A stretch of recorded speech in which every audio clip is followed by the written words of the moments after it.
Sebelum masuk alur ceritanya, saya mau cerita dikit nih belakangan ini kan saya suka banget lihat foto-foto bagus di story IG dan WhatsApp.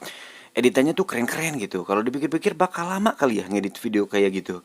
Kan ceritanya saya mau coba tapi kan susah. Untung ada tim saya yang ganteng nemu aplikasi keren ini. Ini namanya Vibe dan mereka juga ternyata pakai aplikasi ini. Di aplikasi Vibe ini kalian akan diberi beberapa topik dengan puluhan template unik dan juga keren. Dan ini beberapa video yang sudah jadi. Mantep kan? Oke, langsung saja saya coba. Ini kayaknya bagus nih. Pakai yang ini aja terus pilih beberapa foto dan dah jadi super duper easy kan?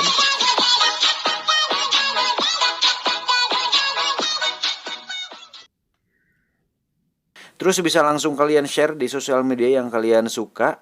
Dan gampang sekali loh ini.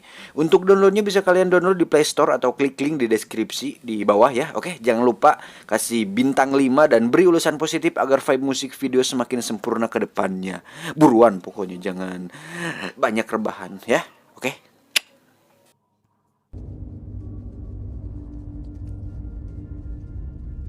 Cerita berawal di sebuah hutan gersang ketika seseorang sedang memanah seekor kucing liar yang hendak menyantap sebujur bangkai manusia di sana.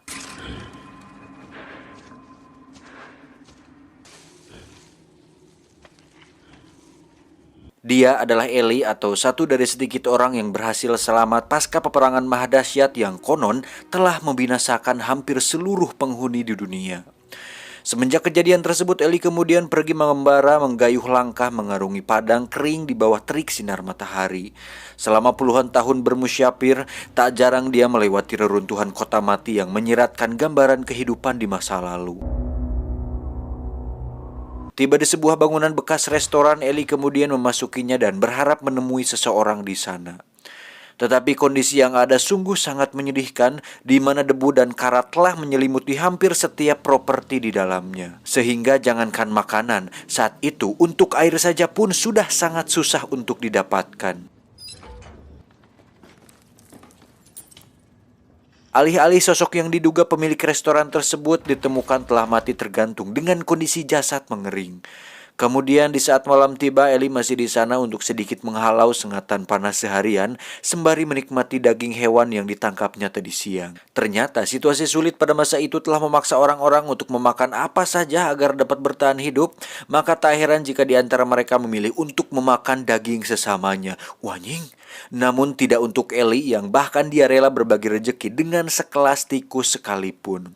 Karena ajaran dari buku yang dibacanya selama ini benar-benar telah membuat keyakinan Eli semakin kokoh dalam menghadapi situasi sesulit apapun itu.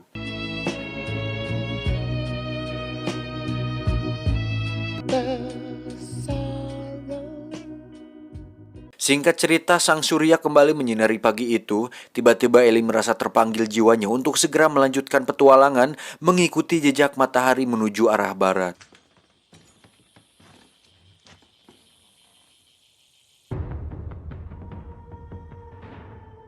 Hingga di suatu tempat Eli menemukan seorang perempuan yang terdampar karena roda trolinya rusak dan kemudian meminta Eli memperbaikinya. Namun tiba-tiba insting Eli berkata lain ketika dia mencium aroma 7 mulut. Kok 7 mulut?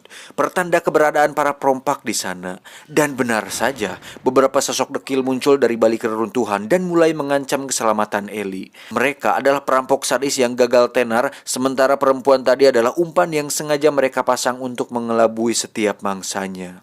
Namun sesangar apapun profil mereka, tak sedikit pun membuat Eli takut, apalagi ketika mereka mulai memaksa dia menyerahkan ranselnya. Di sini selain berupaya untuk menyelamatkan diri, Eli juga terpanggil dalam misi melindungi buku yang dibawanya saat itu. Hingga saat si perampok tadi mencoba menyentuh Eli, seketika itu pun Eli menebas pergelangan tangannya sampai buntung. Pemandangan tersebut sempat membuat perampok lain takjub sebelum akhirnya mereka pun terbakar amarah dan bersiap untuk menyerang. Maka sebuah pertarungan mengerikan pecah di saat itu juga.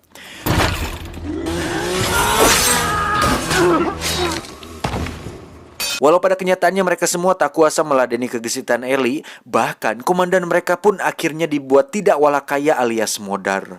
Pasca insiden tersebut, Eli kemudian tertunduk pasrah memohon ampunan dari Tuhan atas fenomena yang sejatinya tak semestinya terjadi. Namun benar apa yang dikatakan perempuan itu, tujuan para perampok tadi adalah merampas airmu dan memakanmu. Dan semua itu sebenarnya sudah Ellie ketahui ketika jaraknya masih bermil-mil jauh sebelumnya. Waduh, hebat. Sampai di sini kita bisa mulai menerka bahwa karakter Ellie ini menggambarkan sosok yang memang telah dikaruniai keistimewaan oleh Tuhan dalam mengemban tugasnya. Soal dia sebagai apa dan apa pula misinya, nanti kita pasti tahu jawabannya. Lanjut, setelah beberapa mil perjalanan, Ellie kembali menyaksikan sebuah aksi kejahatan oleh sekelompok geng jalanan. Namun kali ini, Ellie memilih untuk tidak mencampuri mereka yang bukan urusannya.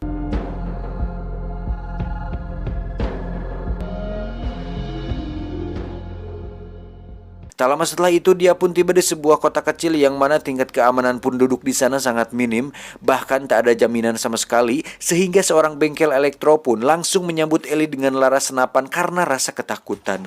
Padahal kedatangannya saat itu hanya untuk mengecek aki saja. Baru setelah itu komunikasi mereka berlangsung tenang, sementara Ellie harus menunggu beberapa jam agar setrum aki tadi kembali terisi penuh. Tiba-tiba datanglah sekawanan geng tadi kemudian memarkir motor mereka persis di seberang toko bengkel itu.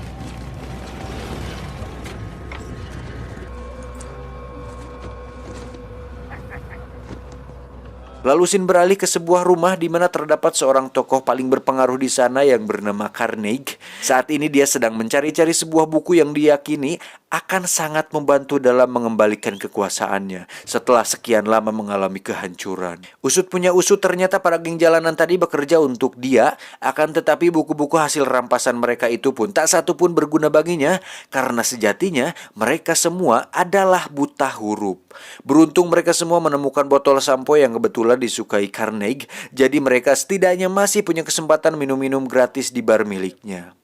And we'll get you your book. Of that I have no doubt. But you can't even read. To look for one book. Sementara Ellie pun mendatangi bar tersebut untuk mengisi botol minumannya, kemudian bartender menyuruh Solora untuk dibantu mengisikannya. Gadis cantik ini adalah putri dari seorang ibu yang bernama Claudia, di mana Claudia saat ini dijadikan semacam budak oleh Carnegie. Namun tiba-tiba Ellie mendapat kecaman pedas dari kepala geng di bar tadi karena tak terima kucingnya disingkirkan. Dengan terpaksa Ellie mendagorkan babangusnya ke meja hingga jatuh tak bernyawa. You are going to be held to account for the things you've done. Do you know that? Lalu ketika Ellie beranjak keluar dari sana, ternyata anggota geng lainnya sudah bersiap menyerangnya. Maka mau tidak mau, Ellie harus membantai satu persatu dari mereka hingga Solora datang menghentikannya.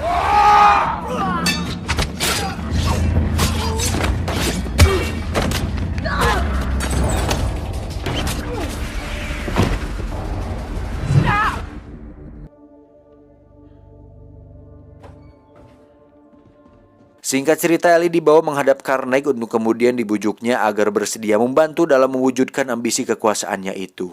Sebab dengan sekilas Carnegie bisa melihat bahwa Ellie punya potensi untuk itu. Akan tetapi Ellie justru menolak tawaran tersebut meskipun fasilitas terjamin telah disediakan untuknya, melainkan dia hanya menerima tawaran menginap saja. Thank you. Momen inilah yang kemudian dimanfaatkan Carnegie untuk terus membujuknya dan menelisik lebih jauh tentang siapa Ellie sebenarnya. Tak habis pikir Carnegie sampai nekat menumbalkan Solora untuk menemani tidurnya. Mendengar rencana tersebut, kalau dia tercengang kaget dan langsung mengingatkan Carnegie walau tak sedikit pun dihiraukannya. Hingga saat Solora mulai menjajakan tubuhnya, Ellie tetap dingin dan tidak terpancing, bahkan langsung menyuruh dia untuk meninggalkan kamarnya. Akan tetapi Solora memaksa tinggal di sana, sebab jika dia pulang cepat, maka Carnegie akan menghukum ibunya. Dengan alasan itulah Ellie menerima Solora tetap bersamanya. Maka setelah itu berlangsung dialog panjang di antara mereka yang intinya bahwa Solora mengakui keistimewaan seorang Ellie sehingga dia bertekad untuk merahasiakan apa yang telah ditemukannya saat itu.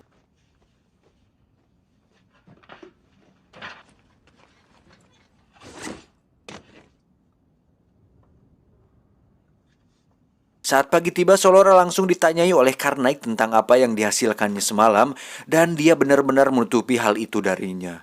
Namun ketika mempraktikkan sebuah ajaran Ellie kepada ibunya, spontan Carnaik terperangah, kemudian mendesak Solora untuk mengakui yang sebenarnya. Melihat ibunya disakiti, terpaksa dia pun menyebutkan tentang keberadaan buku tersebut. Saat itu juga Carnaik bersama bodyguardnya yang bernama Redridge langsung memeriksa kamar Ellie yang ternyata dia sudah tidak ada lagi di sana. Alih-alih pergi, ternyata Ellie sudah berada di toko bengkel yang didatanginya kemarin untuk kemudian pergi setelah mengambil akinya. Tak diduga Carnaik bersama antek-anteknya sudah siap untuk menghadang langkahnya, sementara hanya satu yang diinginkan oleh Carnaik saat itu, yakni bukunya. Sejauh keyakinannya bahwa hanya dengan buku tersebut dia akan mampu membangun kembali peradaban dunia, hingga nantinya seluruh umat manusia akan tunduk kepadanya. Namun dengan tegas Ellie menolak keinginan Carnaik dengan alasan bahwa hingga saat ini belum ditemukan orang yang layak mendapatkan buku tersebut, termasuk Carnaik sendiri. To find a place where this book belonged, where it was needed. Merasa dirinya diremehkan, kemudian Carnaik memerintah Redridge untuk menembaknya dari belakang. Tapi anehnya, 2 kali tembakan Redridge seolah tak bereaksi sedikit pun dan mental dengan sendirinya. Wow! Yang ada justru Carnaik sendiri yang terkena lesahan peluru Ellie pas mengenai lututnya. Setelah menyaksikan keajaiban tersebut, Redridge pun akhirnya membiarkan Ellie pergi begitu saja, sedangkan Solora hanya memandanginya dari lawang panto.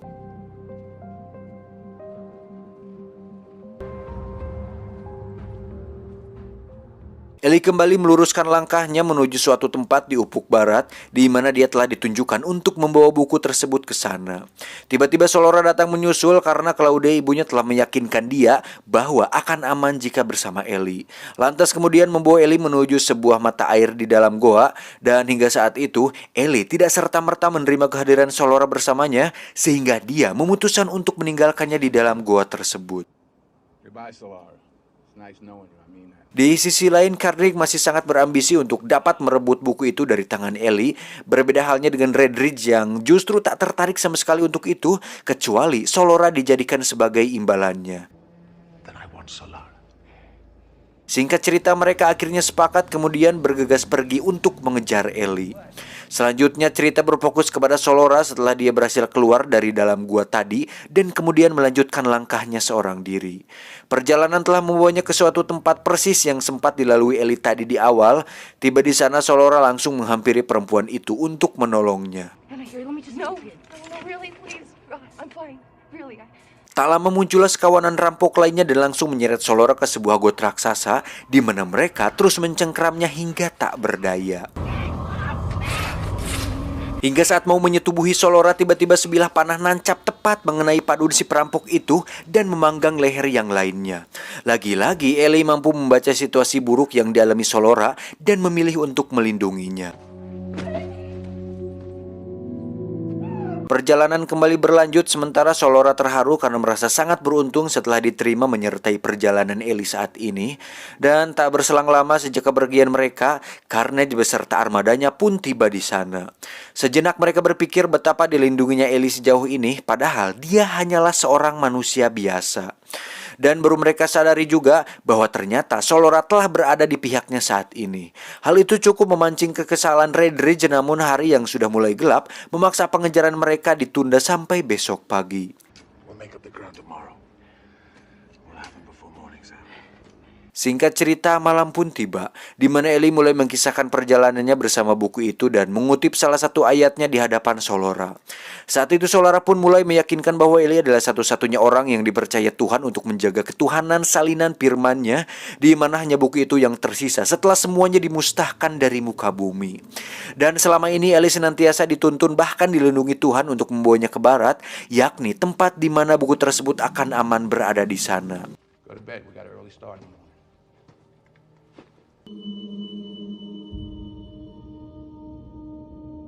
Esok harinya mereka kembali melanjutkan perjalanan hingga menemukan sebuah rumah terpencil yang masih utuh berdiri.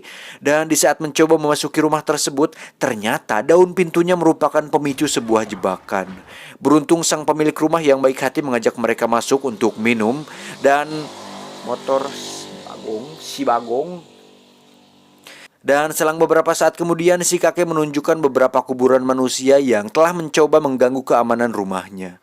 Terbesit firasat tak baik tentang si pemilik rumah, Ellie lantas mengajak Solora segera pergi dari sana. Sebab selain pembunuh, mereka juga adalah pasangan manusia kanibal. Takut. Akan tetapi mereka tertahan di depan, di mana ketika melihat antrian pasukan Carnage yang pasti mendatangi rumah tersebut untuk mencarinya. Terpaksa mereka harus kembali masuk rumah untuk berlindung. Kemudian suara speaker toa terdengar ketika Carnage meminta Ellie menyerahkan Solora beserta bukunya. Maka dilemparlah sebuah bungkusan seperti buku ke hadapan mereka, yang padahal isinya adalah bom.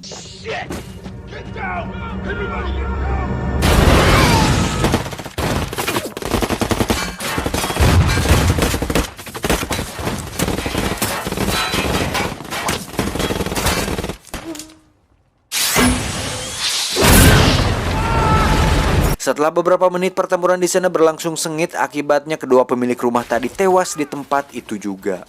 Singkat cerita, Ellie berhasil digelandang menghadap Carnage dan buku itu sudah berpindah ke tangannya.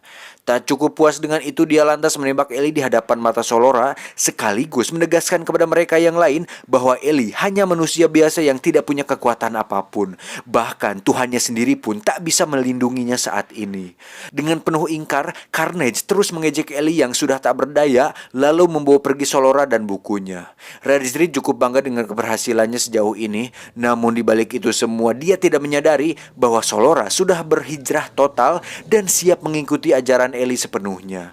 Maka tak heran jika dia berpikir nekat agar bisa lepas dari sana. Bahkan tak cukup sampai situ, Solora pun berani meledakkan satu unit mobil lainnya hingga hancur berkeping-keping.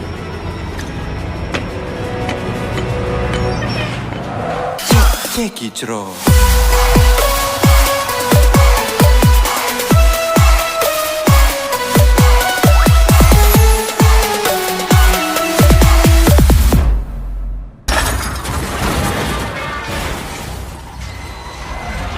Selain itu, kemalangan pun menimpa Redridge setelah perutnya tertusuk parang yang disimpan di dashboard mobilnya tadi. Sedangkan Carnage yang mobilnya terkendala BBM hanya bisa menyaksikan Solora pergi begitu saja dan dia harus pulang sambil menelan kekecewaan. Di sisi lain, Solora sedang memacu mobilnya berharap dapat segera menolong Ellie di tempat tadi dia tergeletak. Akan tetapi sosoknya sudah tak ada di sana, melainkan dia ditemukan sudah berada jauh ke arah barat. Solora merasa sangat bersalah atas semua yang telah menimpa Ellie, apalagi soal buku yang telah direbut Carnage tadi. Namun Ellie seperti sudah mengikhlaskannya, karena di sisi lain dia juga sudah sangat hafal seluruh isi buku tersebut, jadi tak masalah sedikit pun baginya. Bahkan dia menganggap memang ini sudah saatnya di mana dia harus memberikan yang terbaik untuk orang lain sebagai wujud pengalamannya.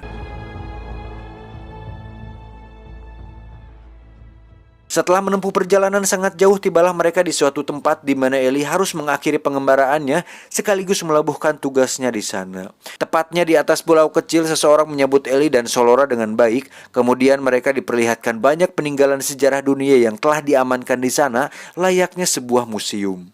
Hingga saat Ellie menceritakan kisahnya tentang buku tersebut, spontan sang punya museum meresponnya. Bahkan dia berhasil mencatat semua isinya tanpa ada terkecuali. Bersama dengan itu, Carnage sengaja memanggil seorang teknisi untuk membuka kunci bukunya. Akan tetapi dia sangat terkejut setelah melihat isinya yang dia sendiri sama sekali tak mengerti dengan tulisannya. Alhasil dia harus meminta bantuan Claudia untuk membacanya. Sesaat Claudia terlihat senang ketika menyentuh tulisan tersebut, padahal dia sendiri adalah seorang tunanetra.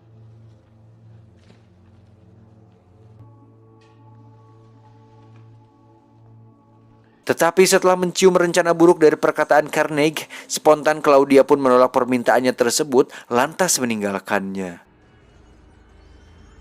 Sementara tanpa Carnage ketahui, telah terjadi keributan di lantai bawah dan orang-orang di sekitarnya sudah mulai tak menghargai dirinya. Di sisi lain, Ellie sangat berterima kasih atas kekuatan iman yang dikaruniakan Tuhan, serta tanda-tanda kekuasaannya yang senantiasa mengiringinya di sejauh perjalanan ini, sehingga dia dapat memusnahkan tugas yang telah diembannya selama ini. Singkat cerita, Ellie tutup usia di pulau tersebut dan Solora pun pamit pergi, namun bukan karena sudah tak diterima di sana, melainkan dia tertuntut mengamalkan ajaran Ellie di luaran sana.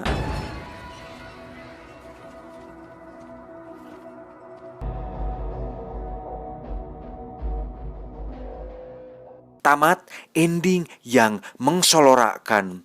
Tak ada kesimpulan yang penting di sini, kalaupun ada pasti kalian juga sudah bisa menyimpulkannya sendiri. Jadi ya, terima kasih, saya John, sampai jumpa di video selanjutnya.